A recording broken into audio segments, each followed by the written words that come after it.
Have you ever had that feeling, where you wake up and you've gotten like what should be enough sleep, but you still feel this kind of heavy, like lingering tiredness? Yeah. It's like your battery just like won't fully charge. Oh, I know that feeling well. And it's something that so many people are struggling with these days. Yeah. And that's actually what we're going to be diving deep into today. This idea of not just being a little bit tired, but this idea of burnout Yeah. and all those emotional truths that we don't always talk about. Right. Because I think a lot of us walk around kind of asking ourselves, like, why am I always tired? Yeah. Why don't I like care about the things that I used to be so passionate about? Right. Or why does everything just feel like so much effort? Mhm. And if you're asking yourself those questions, then this deep dive is for you. Absolutely. And you're definitely not alone in feeling this way. Not at all. So what we're going to do today is really try to get a good understanding of what burnout actually is. Okay. We're going to look at some of those subtle early warning signs. Okay. And most importantly, we're going to offer some ways that you can start to heal and feel better. All right. So let's get into it. What does burnout actually feel like? Well, as you said, it's not just being tired, is it? No, it's different. It's something more than that.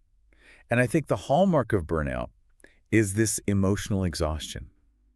It's this deep weariness that sleep just doesn't fix. Yeah, you could get like, I don't know, a full 8 hours, 9 hours, 10 hours, whatever your magic sleep number is, and you still wake up feeling just like completely drained. Completely depleted, yeah. Yeah. Like you haven't slept at all. And it's not just physical. It's this sense of everything just feeling too much. Everything. Everything. Like even answering a text message or an email, it feels like you're climbing Mount Everest. It's like, ugh, do I have to? Right. Even if it's something that, you normally enjoy, it just feels like, ugh, I don't have it in me. Exactly. Mhm. And then you start noticing maybe you're withdrawing from social situations. Maybe you're canceling plans. You might be losing interest in things that you used to love. Like your hobbies. Hobbies, passions, all of that. Yeah. Yeah. You might feel less creative. Motivation might be gone. You might be more irritable, kind of snappy. And there's also often this sense of detachment, not just from other people, but from yourself. Right. Like you're watching yourself go through the motions, but you're not really present. Yeah, it's almost like an out-of-body experience. Yeah. And that's one of the things that's a bit scary about burnout, is that it can be quite insidious.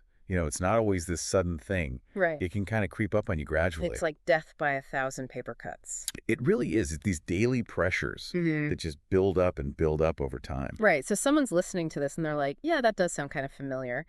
What are some of those signs that maybe they're overlooking or dismissing that could actually be pointing towards burnout? So some of the subtle signs, well, one of the big ones is that persistent exhaustion. Yeah, like no matter how much you rest, you never quite feel like you've caught up. Yep. Exactly. You're constantly running on empty. Another thing to look out for is difficulty concentrating or staying motivated. Yeah, that. Right. So again, if you're relating to any of these signs, it's important to remember that you're not being lazy, you're not making a big deal out of nothing. This is real. It is real, and it needs attention. So now let's talk a little bit about where burnout comes from. Okay, so it's easy to think it's just, oh, I'm working too many hours. Yeah. But is it really that simple? Not always. Huh. I mean, we all know people who work incredibly hard and they seem to be thriving. Yeah, they have all the energy in the world. Exactly. So there's definitely more to it than just the number of hours you're putting in. It often comes down to the burden of carrying too much. Too much of what? Too much in terms of expectations, whether those are your own expectations or expectations from other people, or unprocessed emotions, that sense of responsibility, that feeling like you have to be everything to everyone. It's like that mental and emotional load. Exactly. It can just be so heavy. It really can. And then there's that pressure of pretending to be okay when you're not. Yeah, like putting on that brave face. Exactly. Yeah. Not setting boundaries, not saying no. Putting everyone else's needs before your own. Exactly. Yeah. So, where does this come from? Well, sometimes it's work, that heavy workload, tight deadlines. Yeah, that feeling of always being on. Yeah. For other people, it might be caregiving, looking after family members, Right? Which can be so demanding. and it can be really isolating. Yeah.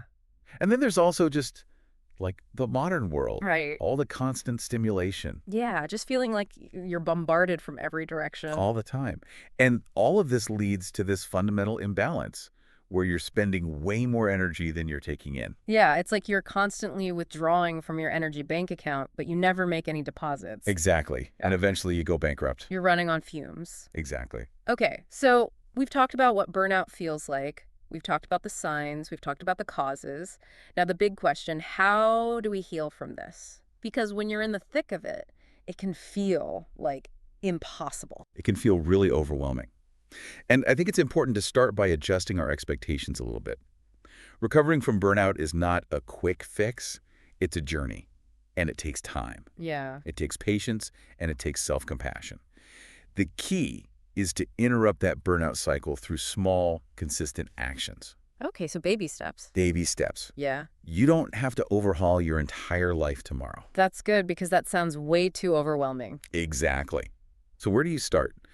Well, one of the most important things is to prioritize rest. Okay, rest. And I'm not just talking about sleep here. I'm talking about emotional rest. What's emotional rest? Emotional rest is time where you're not doing anything. Okay. You're not trying to be productive. You're not performing for anyone. You're just allowing yourself to be. Okay, but for a lot of people, myself included, that's really hard. I know. It's really hard because Yeah. we feel guilty, Yeah, we feel guilty. like we should be doing something. Yeah, exactly. But rest is not a luxury. Right. It's essential. Another crucial thing is boundaries. Boundaries. Setting those boundaries with work, with people, and even with yourself. Okay, so how do we set boundaries? You learn to say no, No, just like that. just like that. And it's not selfish to say no. It's Sure. actually an act of self-respect. Okay, so no is a complete sentence. It is. And then in this world where we're constantly connected, unplugging is so important. Unplug. Unplugging. Uh. Even if it's just for 10 minutes a day. Okay. Put your phone down, turn off the notifications, sit in silence. Silence. Silence. It allows your nervous system to calm down. I can do 10 minutes of silence. You can, Maybe. maybe, but you can build up to it. Okay. And then daily grounding rituals can be really helpful. What are grounding rituals? So things like going for a walk in nature, Okay. lighting a candle, focusing on the flame, Okay. journaling, just getting your thoughts out of your head and onto paper, Okay. or even just sitting in the sun, All right. feeling that warmth on your skin. Love like that. These little things can really help to bring you back to the present moment and soothe your nervous system. Like little anchors throughout the day. Exactly. And then finally, don't underestimate the power of support. Talking to a therapist, a friend, someone who can just listen without judgment. Yeah, just feeling heard. Yeah. And the most important thing to remember through all of this is that you're not broken. Yeah. You're tired. Tired. And when you're tired, you need care and compassion, not judgment. Yeah, you don't need to beat yourself up about it. No. And actually, burnout is not a personal failing. It's your body's way of protecting you. Protecting me. Yeah, think of it like an alarm system going off, Okay. saying, hey, you've been pushing too hard for too long, you need to slow down. Okay, so it's not a sign of weakness. No, it's a sign that you're human. Human. It's okay to pause, to rest, to reevaluate.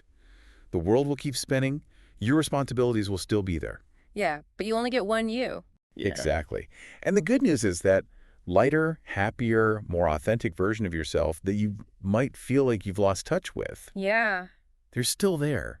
They just need a little bit of rest to reemerge. So basically what we're saying is that burnout is hard, but healing doesn't have to be this huge, dramatic thing. It's about those small, consistent acts of self-care. Exactly. And if you're listening to this and you're feeling burnt out, I want you to consider this your permission slip to slow down. Permission granted. You're not behind, you're not failing, you're just tired. And that's okay. It really is. So to wrap up, you are not broken, you are just tired. And that's okay. Absolutely. Thank you so much for taking this deep dive with us. And if you found this helpful, share it with someone who might need to hear this message. Yeah, please do. And be kind to yourself. We'll be back for our next exploration soon.